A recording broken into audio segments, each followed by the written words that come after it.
Pardon the interruption, but I'm Mike Wilbon. Get this, Tone. Rob Lowe thinks he ran into Bigfoot. I'm Tony Kornheiser. I thought I did too, but it was just Le Batard with his shirt off. Oh, see, that explains it. Right. Because that's similar. Visually, I got that. It's not, Le Batard is not LeVar Ball with his shirt off. LeVar Ball is surprisingly jacked. Still ripped. He's jacked. Not working out. Not Le Batard. Yeah. Not necessarily. I'm sure LeVar still thinks he could take Lonzo in a game of one-on-one, but I'm with Lonzo. Welcome to PTI, boys and girls. In today's episode, Blake Griffin's future, a bold prediction from a Cubs owner, and Rockets general manager Daryl Morey joins us for 5 good minutes. Not 4, but 5. But we begin today with alleged discontentment on the part of Chris Paul towards Doc Rivers and Doc's son, Austin Rivers. Doc says there was no such thing. Doc says, quote, he left because he wanted to be with James Harden. Let's not get that twisted, unquote. Wilbon, is that how you see it, that Chris Paul left the Clippers only to play with James Harden? Well, I think he left primarily for that. That's out there now. But there's also other stuff. I mean, you and I, the day that Austin Rivers joined the Clippers, that was a bad idea. We winced and we thought, because what happens is it's perception. I mean, Austin Rivers could be just completely a great teammate. There's resentment toward the sons of big stars in any industry, whether it be media industry, basketball, Because what you think is, I mean, the locker room in basketball is very small. It's only got 10, 12 people in it. And what you might think is, well, I don't want to say anything around him. He's going to go to his dad. He's going to say what I said. So I think we both thought not the greatest idea. It could be dicey. And there was also a deal that, I guess that Chris says that Austin could have been involved in a package to go to New York for Carmelo. Well, maybe, the Doc didn't want. Let me There's just that say back this. And forth. We worked at newspapers for a long time. Okay, I don't know if this claim is true. It might just be convenient cover sent out there by Chris Paul's agent or Chris Paul's friends so that Chris Paul can have a reason to walk away. Because if you're with a team all year long, and this is never reported, it's very convenient that at the end, someone starts leaking his stuff. Someone starts leaking his stuff. But I know that I was very surprised yesterday that Chris Paul ended up in Houston. I was. And so, but apparently he and Harden had talked and talked and talked. I don't know how this is going to work. I don't. I mean, I know Mike D'Antoni's an incredibly creative mind offensively, and he's going to have to be at his most creative. But how about discontentment with other things with the Clippers? Chris Paul wasn't coming back if Blake Griffin was going to be there. That wasn't going to happen. This is the point that I've made for a couple of years. He hated Blake Griffin. Now you hear he hates Doc Rivers. Maybe he does. No, maybe he doesn't. They were too close. But at some point, don't you have to point out that for all the accolades Chris Paul has, he's never been out of the second round. He's never been out of the second round at this point. You know what I think is going to happen down the road? What? Because I think the NBA now is a year-to-year league. Because I think people are going to move all the time. I think that next year, the end of next year, that the Lakers are going to have Chris Paul and LeBron James. Ooh. That's what I think. You went full. That's what I think. In on that. I am. Lonzo Ball, was he just going to wait in the corner for an open three? No, they can play. Chris Paul needs to have the ball. They can accommodate that. All right. It was always unlikely that Paul and Blake Griffin would both return to the Clippers anyway. But now Griffin appears to be in the catbird seat, Tony. And according to Ramona Shelburne, he wants the full 5-year deal lurking somewhere around $200 million. So Griffin has gotten injured in each of the last 2 postseasons. And when he was there, the Clippers didn't win anything with him there either. So would you commit the full Monty to Blake Griffin? Before I answer that question, you've got to tell me, who else are you going to commit it to at this point with that team? Maybe nobody. See, I mean, I'm looking at that team now. I think that Blake Griffin is a fabulously exciting player. I think he's thrilling on the court from an entertainment perspective. He's got a point guard setting him up. Well, okay, he averages 22 points, 9 rebounds, and 4 assists. I would tell you he's a second-tier LeBron James, and I mean that as a compliment. Second tier, though, not first tier. And I know you don't feel as highly about him as I do. But also, what you point out, he's missed 83 games in the past year, so you can't count on him. You cannot count on him. What is that? And what do they say about the greatest ability is availability? You need 3 years, to have your... Did I say 1 year? 3 years. 3 years. 3 years. You need your star player out there. Yeah. And that doesn't seem to be happening. And even when he's out there, Tony, they weren't great. And I talked to players in this playoff season, multiple players, different teams, who both said independently, you know what? He's losing his athleticism. The injuries are taking their toll, which they would on anybody. Okay. And they say that about Kevin Love and Blake Griffin, who are big, strong, yes, fabulously entertaining Yeah, players. they are. But, Tony, when it comes down to playoff time, there's nothing that says Blake Griffin can be the best player, the max player, or one of two max players on a great team. See, what I find fault with is the assumption of the question that you can build around one guy anymore. You can't build around one guy. Okay. If Blake Griffin is the best guy you got, you're not going to win. That's right. You need Ensemble. three. You gotta have an ensemble. Three. Golden State has 4. And Houston now is trying to build toward that. They got 2 at the moment. At least. But the NBA we're going to see is a collection of great So you and I are saying no. I wouldn't do it. No. I don't think I would do it either. Except that I think that he's entertaining. I do. Like to watch him. All right. Let's talk about the team that's causing all this stress around the league, the Warriors. The Vertical is reporting that Warriors owner Joe Lacob is seriously concerned about the amount of luxury tax the franchise could have to pay in order to keep Andre Iguodala. While Iguodala isn't a starter, he was the Finals MVP 2 years ago. And 2 weeks ago, the Warriors finished the Finals plus 60 when he was on the court. Tone, champions lose human assets all the time. So how big a deal is it if the Warriors lose AI? Andre Iguodala is a very good player. He is an unselfish player. He is a clutch player. You can't keep everybody, and you can't pay everybody. And the calculation probably is, do we want to keep Sean Livingston or do we want to keep Andre Iguodala? The most important thing on that team is to keep the 4 guys that are the core of that team. Core 4. And by the way, this happens in all sports. It does. All sports. It does. And you have to decide who you're going to let go.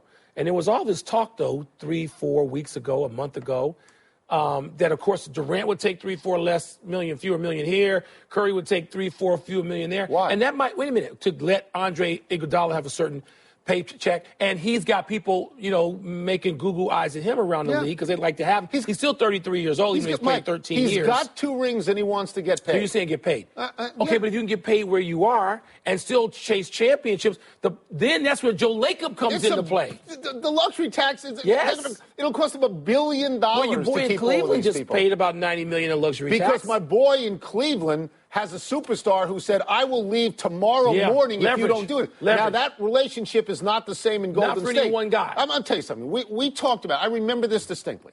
At the beginning of the season this year, you sat here and you said this to me. They're in trouble. They lost all their big men. They lost Bogut. They lost Zealy. Trouble meaning I thought they'd lose to San Antonio. But that's right. But you did. That was trouble. You did think they would lose. I thought they had a problem with size. So what we've seen is they adjusted, and championship teams have to adjust every single year. To your point, you're going to lose assistant coaches. They lost Alvin Gentry and Luke Walton from the team right that won. You adjust. You're going to lose people, and the question is, how smart are you when replacing them? You keep those 4 guys. You have to keep those 4 guys. You know this guy Jordan Bell they just drafted? They took from the Bulls because the Bulls wanted $3.5 million. Well, the Warriors did that draft night. No headline to that. But that's the kind of move you look at later and you go, I wonder if this kid, he's not going to become Andre Iguodala right away, but he can help. Rob Pelinka, you boy. Yeah. The new general manager of the Lakers was introducing newly acquired center Brook Lopez to the LA media yesterday when he declared, quote, we don't see next year at all as a rebuilding year. We see it as a Lakers year. A lot of that is going to be centered around Lopez and what he stands for, unquote. And then he called Lopez, quote, a phenomenal human being and player, unquote. Wilbon, do you share Rob Pelinka's view that next year is not a rebuilding year? Only if they were to get Paul George before this, going into the season, not even trading deadline. If you have Paul George and you have Brook Lopez and you have Lonzo Ball, and some of those other pieces who I think will be better for playing with Lonzo Ball, then I think they could be looking at a 7, 8, 9 situation. And you don't consider that a rebuild, 7, 8, 9? No, not a rebuild, because you're moving forward now. They've been terrible the last few years. But if you don't have Paul George, it's a rebuilding year. Because you're going to put Lonzo Ball out there. I don't care what his old man says. He has to now play a man's game. And that, as you point out, not for 28 games, but for 82 plus. 82. So even though they're only going to play, these kids now, they play 65. I think they play the full season. So they'll play 70 games, and we'll see. It's a rebuilding year unless they have Paul George. I don't know Rob Pelinka from a hole in the wall. I think this is an insane thing that he has said. Let me tell you the last 4 years, the amount of wins the Lakers have had in order. 27, 21, 17, and 26. So you're not rebuilding? You're going right to the conference top? Golden State, look out. Here's what they got. Lopez played well on a bad Brooklyn team. And he couldn't make that team any better. 7 games. And he gets 5 rebounds a game. This is what they've got. The biggest man and the fewest rebound combination you've ever seen. So I'm going to suggest to you that even with Paul George, it's a rebuilding year for them because Brook Lopez is on bad teams. Lonzo Ball, as we've said, is 19 years old. And then what else they got? What else they got? And, thank you. Magic not walking through that door? Yeah, he's walking through the door, but in a suit in his 50s. When the Cubs went to the White House yesterday, they were accompanied by one of their owners, Todd Ricketts. Ricketts is good friends with President Trump. Ricketts was offered a position in the administration. The two engaged in conversation, and speaking of the Cubs series right now this week with the Nationals, Ricketts told Trump, quote, "We're going to run into these guys in the playoffs, and you'll come down and see them crumble," unquote. Let me emphasize crumble. Wilbon, big deal, little deal, no deal. Which Ricketts did you say said that? Todd Ricketts. T-O-D-D. Todd Ricketts. Nobody cares what Todd Ricketts says. Oh, not even in his own clubhouse. Tom Ricketts. Nats care. You care. Nats care. First of all, the Cubs can't even get past the Milwaukee Brewers in their division. And right now, you know who they need managing them? And you know how much I love Joe Madden. Love Joe Madden. They need Billy Martin managing them right now. Because they look like they're going to be hard to do. Well, going to be hard. I don't know. Billy's an ornery, evil dude. He might just go Carey style up through the ground. Because right now, the Cubs have they're just la, la, la, la, la, la, la. And it's like, oh, the season's a half over. So you don't want to say this is a very big deal? Because it's a very big deal. It's not a deal. This is a rallying moment for the Nats. And the Dodgers better than the Cubs are the right teams in the National League. Who's this owner to say matter? This? They'll crumble. Now, he's not even the owner that matters. He's the wrong owner. Let's get the historical fact here. The Nats may crumble. His brother matters. They have crumbled in the past. They have relied on the bullpen. They're not crumbling between now and October 1st. They have not won a single playoff series since they are the Nats. They're not crumbling between now and October 1st. But they're going to be mad at this. They're going to make the Cubs pay. The Cubs anymore. They played 3 games in Chicago, maybe. In this particular series, the Cubs got rid of a catcher, and the Cubs' third baseman almost broke his ankle. I didn't get a chance to comment on that yesterday, by the way. Go ahead, knock yourself out. He's right, Montero. Arrieta did not. You hate Arrieta. No, I'm tired of him. Go be a free agent. Go play with James Harden. You did nothing. You're 7-6 with a 4.57 ERA. Montero was right. He did nothing to hold the runners on in that game. But Montero's also 0 for 31. That's fine. What we like to call then Arrieta can come back and rip Paul Montero. George numbers in the last final 10 3 minutes. 0 for 31. The Nationals, I told you. They were going to sweep this series or win 3 or 4. But coming up, we'll ask Rockets general manager Daryl Morey how this pairing of James Harden and Chris Paul is going to work. That's a wildcat. Bow your head. We'll also ask him whether he needs to go after a third superstar. So what about the Kentucky people? They're not wildcats to you? The Villanova people, they're not wildcats to you? Where would you rather have gone to school? Northwest. Thank you, Jerry. It's better academic. Yesterday, Daryl Morey landed 9-time All-Star Chris Paul. Today, he's doing a satellite hit with 2 bald guys. What a tremendous drop-off. Not the same day. We welcome the Rockets general manager back to the show. Let's start with this. Many people looked at this and they said, James Harden played great at the point. So how specifically do you envision this pairing working since they're both point guards? Yeah, I've been asked that a bunch. I mean, I think it's pretty simple. Whenever you can add a USA Basketball member, a Hall of Famer, it's pretty easy to make it work. The guys who can play with James Harden are players who can defend, shoot, and handle the ball. Usually we have to pick one of those 3. With Chris Paul, we get one of the best all time at all 3. Mike D'Antoni is already meeting with Chris Paul tonight to talk through how it's going to work, and he thinks it's going to be great. And he's also worked with both of them in USA Basketball, and when the USA team's up 40, it seems to work fine. Well, you mentioned Mike D'Antoni. Let's talk about that for a second, Daryl, because Mike obviously is a brilliant offensive mind. And he helped James Harden remake himself already in 1 year. What does he have to do? We're talking about getting in a laboratory and starting from scratch for both Chris and James.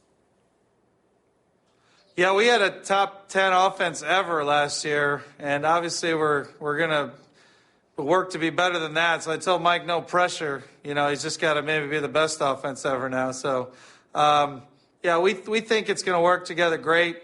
the players that work with him. I think Clint Capella is already planning out his 450 lob dunks he's going to have this year. So do you blow up last year's offense that was a top 10 offense ever? Is it going to look totally different from anything we've expected from Harden and Paul particularly? It's going to be different, but again, both of them have gone through this working with Mike and USA Basketball, and they know how to, like, when you have very, very good, very smart, very multi-skilled guards, it's a guards league, and it worked. This is today's NBA. You got to have multiple ball handlers, multiple shooters, and Chris, as you know, is a tremendous defender, been on the top defensive team for years and years. You've used the phrase weapons race to load up and take on the top teams. I imagine since you're in the West, everything you do has an eye on Golden State. How much closer does this get you to Golden State? Does it make you absolutely competitive with them? We feel like it really closes the gap. Obviously, they're the standard. They've won, 2 of the last 3 titles. They're one of the best teams of all time.